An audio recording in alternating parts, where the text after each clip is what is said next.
Nowadays, rooftop solar panels are a common sight in American suburbs, helping the solar industry grow exponentially over the last couple of decades.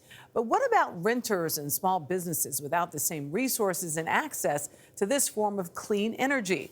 Well, there's an energy model offering to change that. Community solar promises to give everyone a chance to be a part of the climate solution and save money in the process.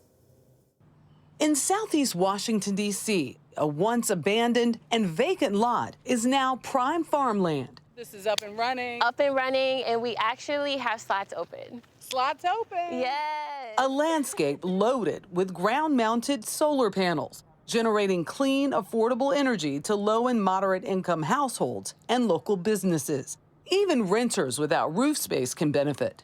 Crystal Hansley has helped make those connections. This is a 510 kilowatt system, and that services around 100 customers. And are they mostly people who live around here? Yes, so this solar farm connects to its local utility, and anyone who receives that bill, so any DC customer, anyone that's in the same location of the utility can tap into this farm.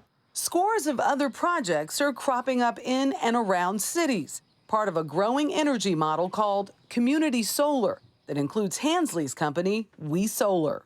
If you're looking for residual income and you're looking to create ways to help the planet, save money, create a benefit for your local community, I would definitely consider working with community solar companies. Homeowner Erica Ruffin signed up hoping to save 25% on her electric bill. We saw that we can actually take advantage of solar power via the farms. We knew right away that's what we wanted to do. Ready? My husband actually lost his job last year due to COVID, so we're trying to save money any way that we can.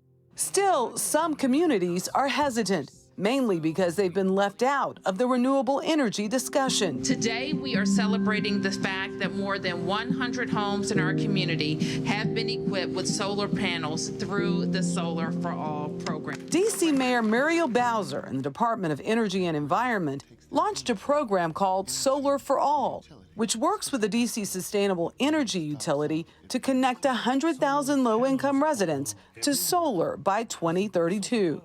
Our expertise is the construction and the technical financing that goes with developing the projects. That's why New Columbia Solar partnered with Hansley. When we look at sites, Sam Walker is their VP of Finance. You have to be innovative with the way you reach out to folks and groups who can leverage online communities, leverage church groups and other community organizations to build a network, to build a local community of subscribers for a project that way is just much more effective. Trust is key. Trust is huge. There's one thing to develop a community solar farm and then tell the community, be a part of it, versus when you engage the community from the beginning, get their insight as where you should do the siting and the marketing and use language that they're familiar with, then your project is more successful. For her to bring it to us to encourage our involvement was pretty impressive. And I just prayed. I said, Reverend Derek DeWitt is the director of the Maryland Baptist Aged Home in Baltimore. After hearing Hansley's pitch, he registered the 100-year-old nursing home with the White Marsh Solar Farm shortly before COVID. Minority communities play a part not only in achieving net zero and engaging in energy initiatives that's out there, but to have an opportunity for our residents and constituents to save money as well was very important. I think we started realizing savings in being connected to the solar farm within about 60 days of signing up. Savings can be anywhere from 10 to 50%. And according to the Solar Energy Industries Association, through 2020, 3.1 gigawatts of community solar have been installed across 40 states in the U.S. That's about 500,000 households. It costs on average $1 million to develop a solar farm that can serve 150 subscribers, costs that are further subsidized. So you have your traditional green banks, you have your corporate sponsors, you have your tax equity investors, and 3 or 4 players at the table, you're able to capitalize the solar farm. One of those corporate sponsors is coffee giant Starbucks. Michael Kaburi is their chief sustainability officer. What we really need more companies to do is to invest in renewable projects that increase the amount of supply of clean renewable energy. The company has pledged to shrink their carbon footprint 50% by 2030, with a seed investment of $97 million in New York State alone.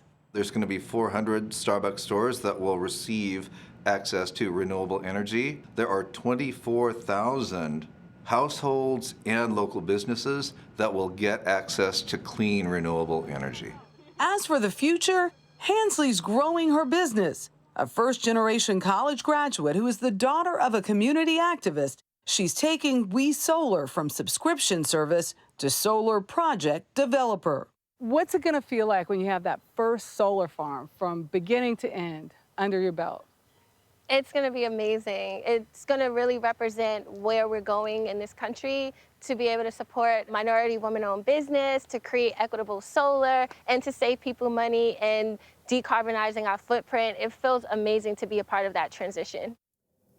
Well, the DC Solar for All program has already connected some 6,700 residents since launching and hopes to subscribe another 2,000 by the end of this year, something companies like We Solar can achieve.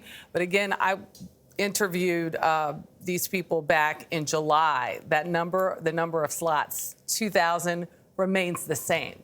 So the hesitancy is still very, very clear. In part, as you know, because of all the scammers who are in this sector. Right. So people want to put their eyeballs on the person pitching. They also want to know the details. So that's so critical why people like Crystal are out there pitching the way they are. Really interesting, Michelle. Thank you.